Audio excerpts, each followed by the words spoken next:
먼저 제가 화면을 쉐어하겠습니다. 하솔 왕 야빈이 이 소식을 듣고 마돈 왕 요밥과 시므론 왕 악삽 왕과 및 북방 산지와 긴네롯 남편 아라바와 평지와 서방 돌의 높은 곳에 있는 왕들과 동서편 가나안 사람과 아모리 사람과 헷 사람과 브리스 사람과 산지의 여부스 사람과 미스바 땅 헤르몬 산 아래 히위 사람들에게 사람을 보내매 그들이 그 모든 군대를 거느리고 나왔으니 민중이 많아 해변의 수다한 모래 같고 말과 병거도 심히 많았으며 이 왕들이 모여 나와서 이스라엘과 싸우려고 메롬 물가에 함께 진쳤더라. 지금 우리가 읽은 이 말씀, 여호수아 11장의 말씀, 읽은 말씀 여러분들이 보시는 것처럼 이 지역은 갈릴리 호수 주변의 산지 족속들과 예루살렘 북쪽에 있었던 족속들이 함께 연맹을 한 연맹군들입니다. 여러분들이 보시는 이 지도 또 내용을 이 그림을 보시면 몇 번 말씀드린 것처럼 여호수아를 중심으로 이루어진 그 가나안 정복은 여호수아서 6장부터 8장에는 묘사된 대로 중부 지역인 여리고와 아이성 정복을 시작으로 해서 이제 가나안 땅을 정복하기 시작했죠. 그 가나안 땅 중앙 허리를 먼저 장악합니다. 그리고 9장과 10장에 남부 지역을 정복하죠. 그리고 오늘 11장에 북부 지역을 정복하는 순서로 여호수아서의 1장부터 11장까지의 내용이 기록이 되어 있습니다. 그리고 여호수아 12장 9절부터 24절에 보면 이스라엘 백성들이 정복한 31명의 가나안 왕들의 이름이 나옵니다. 그 31명의 왕들 가운데 중부 지역과 남부 지역의 왕들은 모두 16명이었고 그 다음에 북부 지역의 왕들은 15명이에요. 그걸 보면 중부와 남부를 합친 그 숫자하고 북부 지역하고는 거의 비슷하죠. 그만큼 북부 지역은 상당히 넓은 지역을 커버하는 그런 지역이었습니다. 다시 말해서 갈릴리와 헤르몬 산이 있기 때문에 그 북부 지역은 물이 풍부하고 또 땅도 굉장히 넓어서 많은 사람들이 거주하고 있었습니다. 그런데 성경은 지역이 제일 좁은 중부 지역 정복 사건을 가장 자세하게 설명했어요. 다름 아니라 여리고와 아이성 그리고 그 백성 아이성에 대한 그 정복 그 얘기가 제일 많이 기록돼 있죠.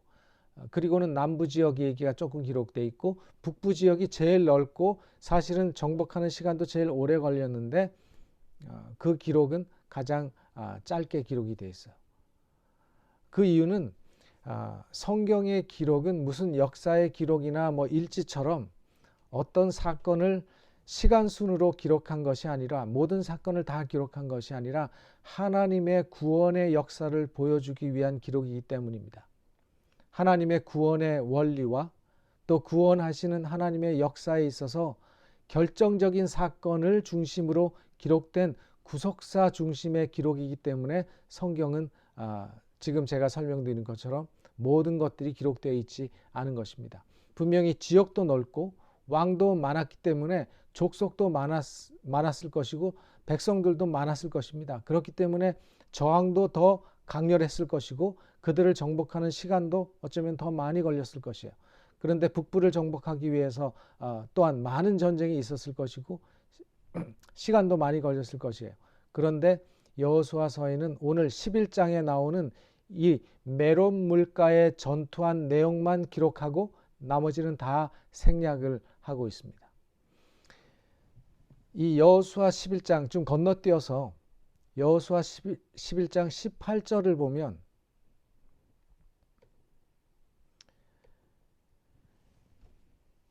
여호수아가 그 모든 왕과 싸운 지는 여러 날이라 라고 이렇게 기록을 하고 있습니다.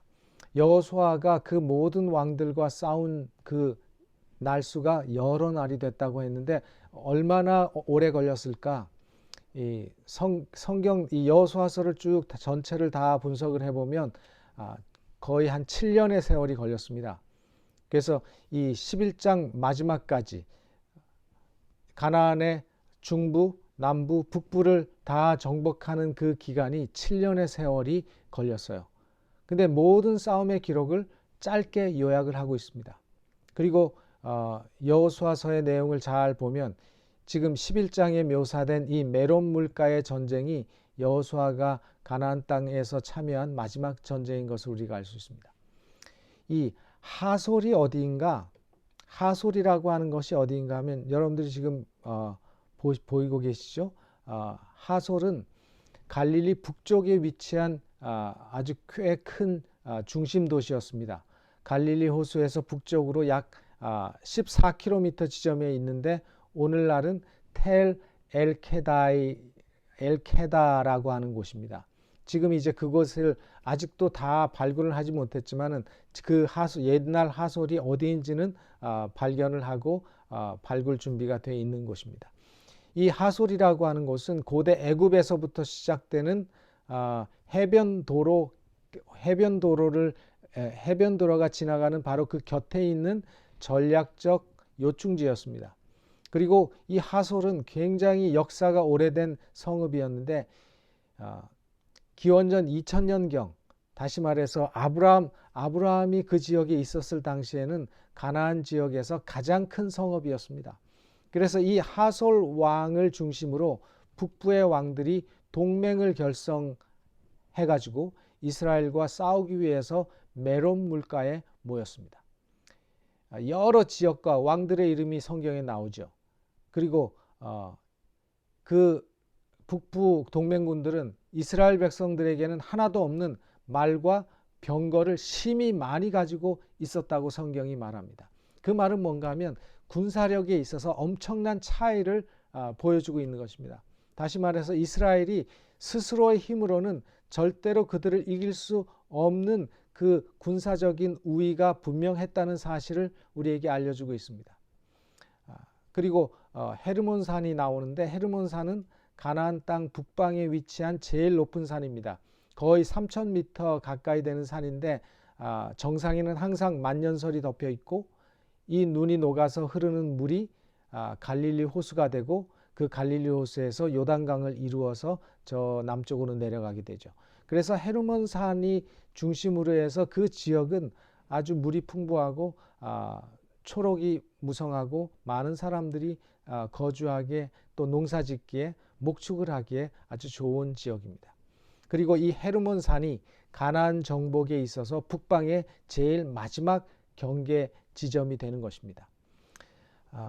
여기 이제 첫 그들이 마지막 북방 동맹군과 이제 교전하게 되는 메론 물가라고 하는 곳이 있는데 이 메론 물가가 지금 현재 어딘지는 확실하지 않지만 메롬이라고 하는 말 뜻이 높은 곳이라는 의미를 가진 말이고 또 여기서 메라고 하는 말은 호수를 의미하기 때문에 아마 그 높은 곳에 위치한 호수가 아니었는지 그렇게 짐작을 합니다. 바로 그 메론 물가에 큰 군대가 모였다는 소식이 여호수아에게 곧 전해진 것입니다. 이제 여호수아는 그 소식을 듣고 반응합니다. 여호수아 11장 6절로 7절입니다. 여호와께서 여호수아에게 이르시되 그들을 인하여 두려워 말라. 내일 이맘때에 내가 그들을 이스라엘 앞에 붙여 몰살시키리니 너는 그들의 말 뒷발의 힘줄을 끊고 불로 그 병거를 사르라. 이에 여호수아가 모든 군사와 함께 메론 물가로 가서 졸지에 습격할 때에 그랬어요. 바로 그들이 이스라엘과 싸우기 위해서 메론 물가에 진치고 이제 딱 공격하기 위해서 모여 있다는 소식을 듣고 여호수아가 준비하고 있을 때 하나님께서 이스라엘 백성과 여호수아에게 격려하십니다. 아마도 가나안 사람과 교전하기 하루 전에 주셨던 말씀일 거예요. 말씀하시기를 내가 내일 이맘때 그들을 너희 앞에 붙이겠다라고 말씀하십니다. 여기서 말하는 내가는 우리말에는 그것이 나타나 있지 않지만 히브리 문법적인 표현으로는 강조의 표현입니다. 바로 내가 그들을 너희 손에 붙이리라 이 말입니다. 바로 붙인다는 말은 내가 그들을 너희들에게 주리라, 그 땅을 너희들에게 주리라 이런 말씀입니다. 하나님이 이전의 전쟁에서 그들과 함께 하셨던 것처럼 이번 전쟁에서도 이스라엘 군대와 함께 할 것이 분명하고 확실함을 하나님께서 먼저 말씀해 주셨습니다. 그리고 하나님께서 말씀하시기를 말의 뒷발의 힘줄을 끊으라고 말씀하셨어요. 그죠? 그리고 병거를 다 불태우라고 하셨습니다. 왜 그렇게 말씀하셨을까요? 물론 이 말씀은 그들의 전리품을 취하지 말라는 의미이기도 한 것 같습니다. 근데 여기에 나오는 말과 병거는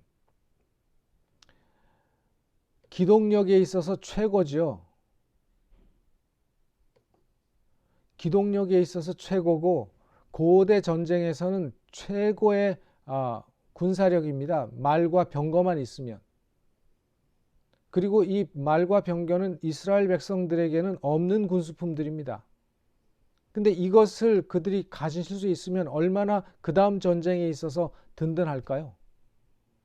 그런데 하나님께서 말의 힘줄을 끊으라고 말씀하신 것은 그 말을 쓸 수 없게 만드는 것이죠.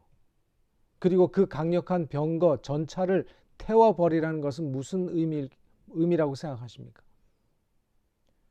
분명히 이스라엘 백성들은 말과 병거를 가지고 싶은 마음이 그들의 마음속에 있었을지도 모릅니다. 그러나 하나님께서는 그런 마음이 그들의 마음에 자리 잡지 못하게 처음부터 단속하셨습니다. 애초에 하나님께서는 병거나 말을 의지하지 못하도록 하셨습니다. 그리고 당신의 백성을 구원하시고 지키시는 하나님의 능력만 의지하고 신뢰하기를 바라신 것입니다. 우리는 구약 성경 여러 곳에서 그런 말씀을 볼 수가 있습니다. 잠언 21장 31절에도 보면은 싸울 날을 위하여 마병을 예비하거니와 이김은 여호와께 있느니라. 사람들은 이런 군사력을 의지하지만 이기는 것은 하나님께 달려있다고 말씀하고 있습니다. 또 시편 20편 7절에도 혹은 병거 혹은 말을 의지하나 우리가 누굽니까? 우리 믿음의 백성들은 하나님을 믿는 하나님의 백성들은 여호와 우리 하나님의 이름을 자랑하리로다. 바로 이것이 우리들의 승리의 비결이고 이것이 이스라엘의 승리의 비결이 됨을 하나님은 배우기를 원하셨습니다. 여호수아 시대에도 그리고 오늘날 최첨단의 과학의 시대인 오늘날에도 다른 것이 승리의 비결이 아니라 오직 하나님을 믿는 믿음이 하나님의 말씀을 순종함이 우리의 승리의 비결임을 잊지 마시기를 간절히 바랍니다. 이제 이런 하나님을 의지하고 여호수아는 졸지라는 말이 뭐죠? 기습했다 이거죠. 그들이 준비하지 못하도록 아주 기습 공격을 합니다. 졸지에 습격을 합니다. 기습 공격을 통해서 하나님께서 승리를 이루어 내십니다. 여호수아 11장 8절 10절에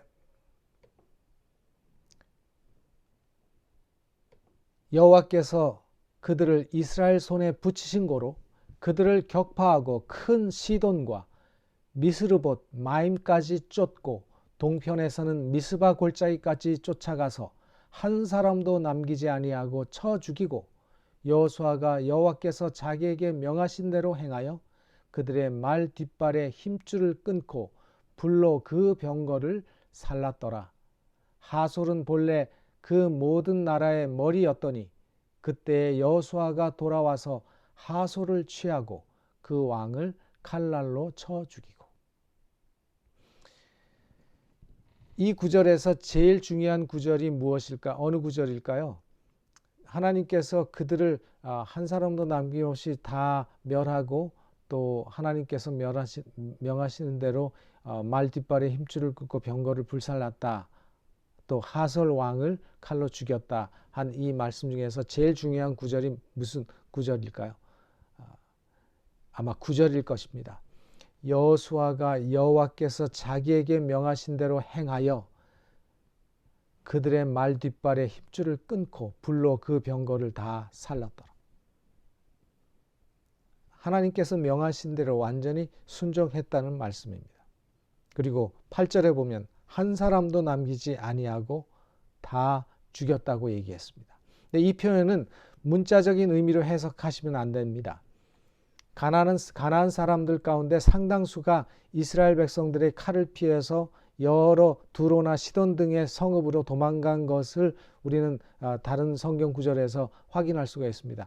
그렇기 때문에 이 말씀은 이스라엘 백성들이 그들의 손에 붙여진 모든 사람, 다시 말해서 그들이 전쟁에서 만나는 모든 사람들을 다 살육했다고 하는 것을 의미하는 것이지 모든 백성을 다 죽였다는 얘기는 아니죠. 그리고 제가 오늘 여호수아 11장 1절로 9절까지의 내용을 조금 여러분과 함께 다시 한번 좀 분석을 해보려고 생각을 하는데, 지금 여러분들이 이제 화면에서 보시는 것처럼 여호수아 11장 1절부터 9절까지의 내용을 이렇게 쭉 보면은요, 그냥 단순히 메론 물가의 전쟁에서 이스라엘이 이겼다는 사실을 알려주기 위한 그냥 쭉 서술한 것처럼 보이지만, 그걸 자세히 들여다보면 뭐라고 할까요? 문법적인 이 구조와 조직이 확실하게 돼 있는 구절이에요. 그래서 제가 지금 보여드린 것처럼 1절부터 5절까지는 이스라엘에 대한 북부 동맹군이 이제 메론 물가에 싸우기 위해서 섰다라고 하는 그 내용이 나오고, 그 다음에 6절 상반부에는 하나님께서 그들을 너희 손에 붙이겠다고 하는 약속이 나오고, 그 다음에 6절 하반부에는 여호수아에 대한 어떻게 하라고 하는 여호수아에게 어떻게 하라고 하는 하나님의 명령이 나오죠. 그리고 이제 그 후반부 7절, 8절, 9절을 보면 그 이제 1절부터 6절까지 나오는 그 말씀에 대한 다 이렇게 대칭하는 내용들로 채워져 있어요.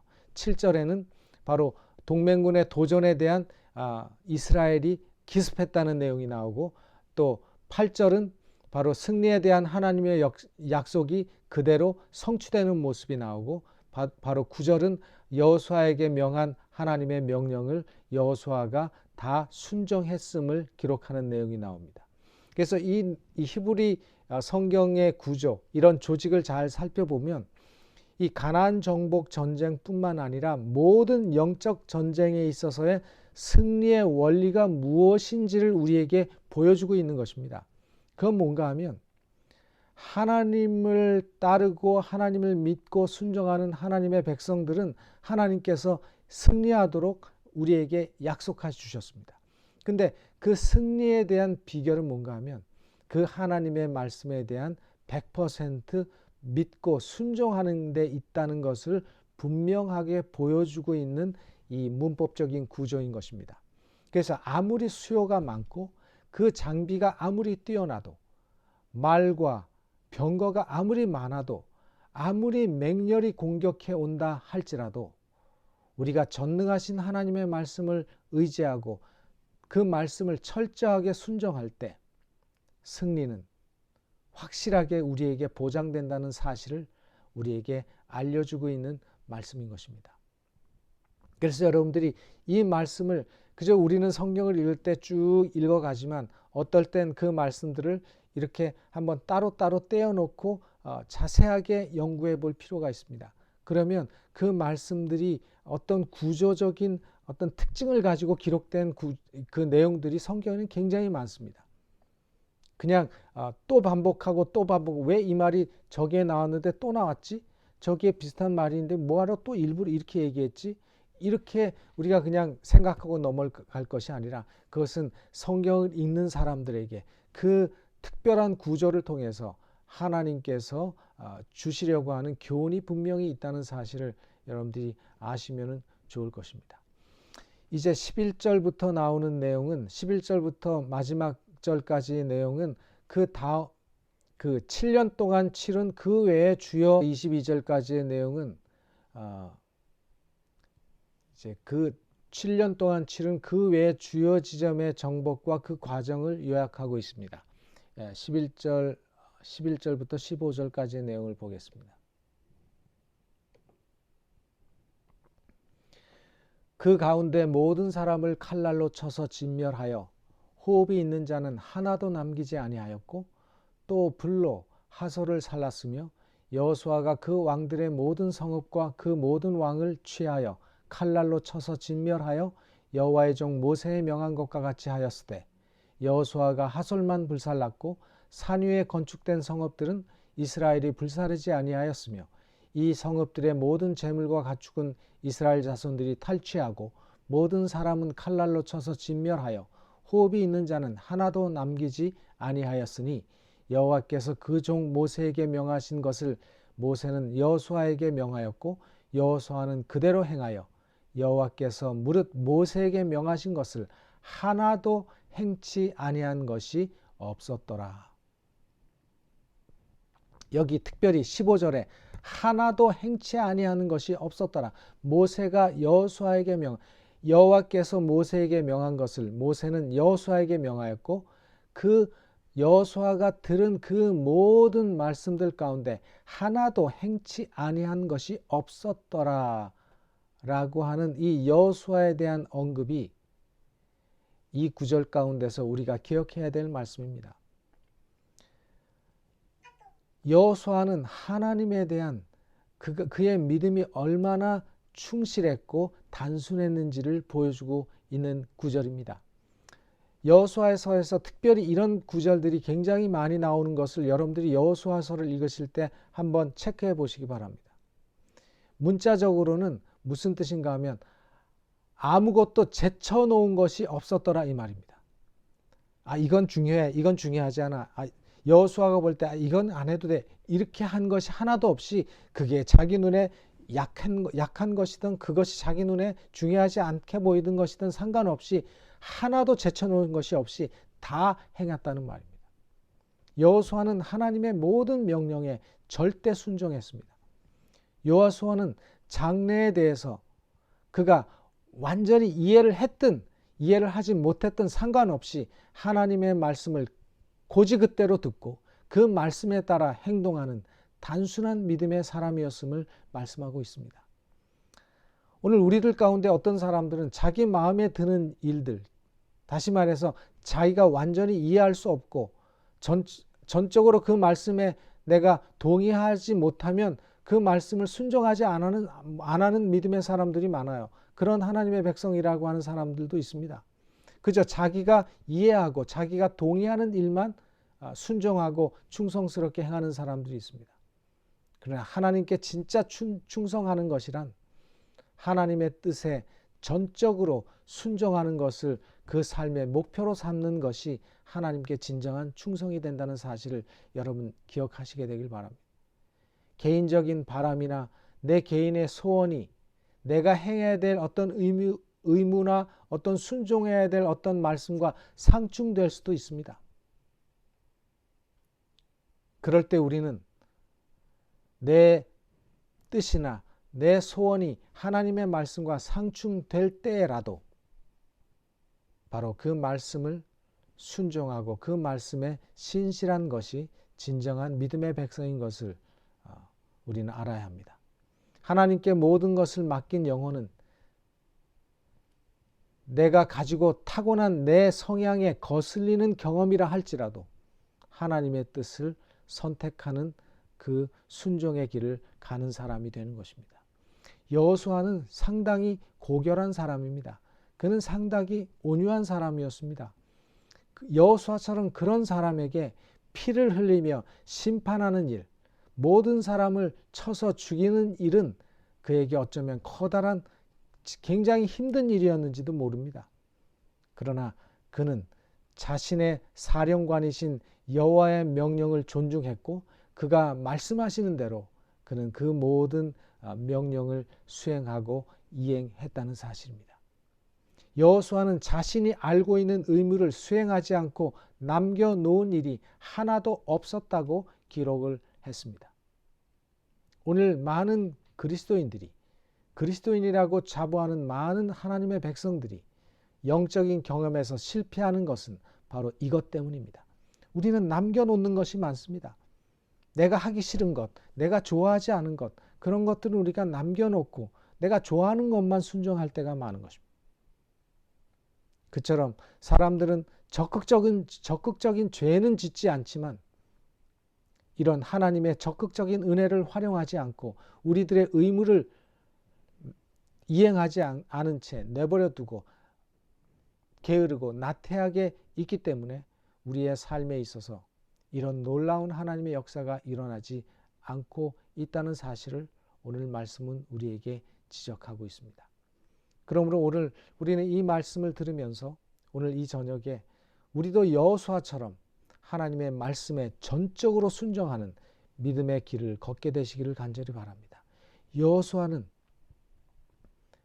아무것도 제쳐놓은 것이 없이 모든 하나님의 말씀을 순종하고 그 말씀을 이행했다는 사실, 그 사실을 기억하시기를 바랍니다. 이제 여호수아 11장 20절로 23절에 있는 말씀을 보겠습니다.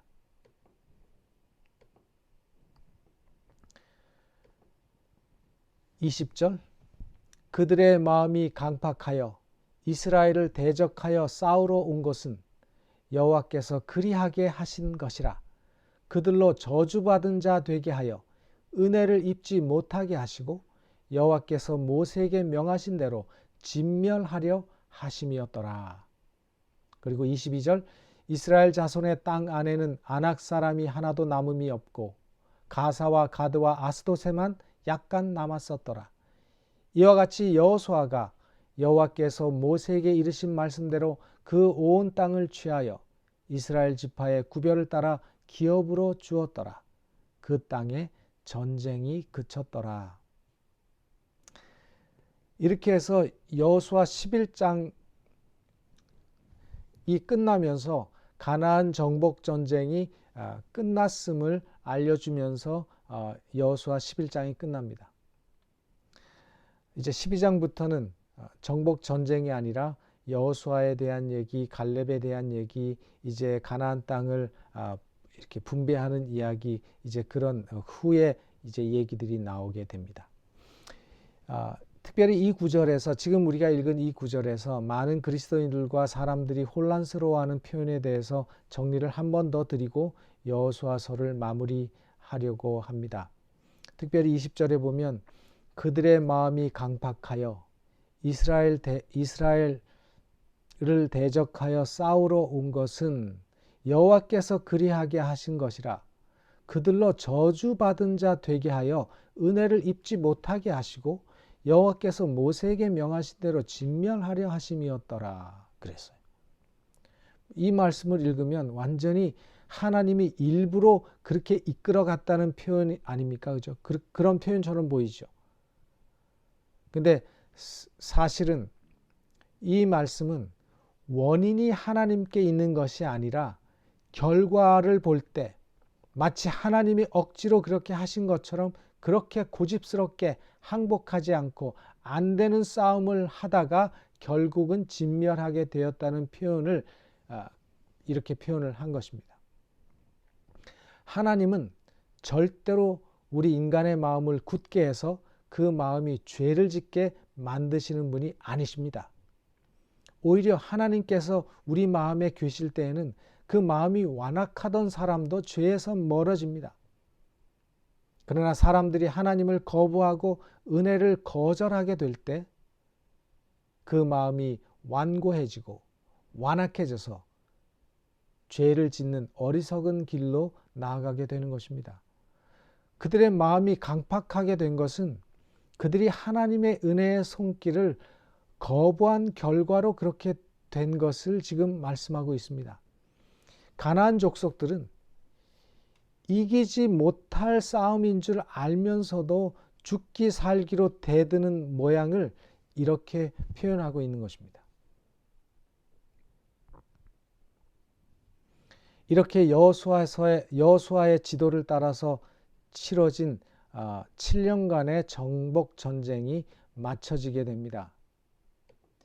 이스라엘 백성들이 가나안 땅을 완전히 얻게 되는 것은 세 단계를 거치게 되는데요. 1단계가 뭐냐면 지금 이제 6장부터 11장까지 가나안 땅의 주요 도시와 족속을 정복하는 일이죠. 그게 6장부터 11장까지 묘사되어 있죠. 6장부터 8장까지 가나안 그 중부지방, 그 다음에 9장, 10장, 9장과 10장은 바로 남부지역, 그 다음에 11장, 그리고 그 외 북부 모든 지역. 그래서 1단계가 가나안의 주요 도시와 족속을 정복하는 일이었고, 2단계가 뭐냐면 이제 각 지파별로 얻은 땅을 분배하는 것입니다. 그리고 마지막 세 번째 단계가 땅을 분배받은 각 지파가 자기 지역 내에 있는 그 가나안 세력을 완전히 몰아내고 그 땅을 이제 완전히 차지하고 그것에 정착하는 것으로 가나안 땅의 정복이 맞춰지게 되는 것입니다. 이런 단계로 가나안 땅을 정복하도록 하나님께서 계획하셨습니다. 그래서 여호수아가 이제 할 일은 이제 다 한 것입니다. 여호수아의 나이가 이 7년이라고 하는 그 긴 세월의 가나안 정복을 마칠 때 그의 나이가 85세나 됐어요. 그래서 이제 여호수아는 은퇴할 때가 된 것입니다. 그는 은퇴하기 전에 이제 제2단계인 가나안 땅 분배하는 일을 하게 될 것입니다. 그 내용이 바로 이제 12장 후반부부터 나오게 되죠.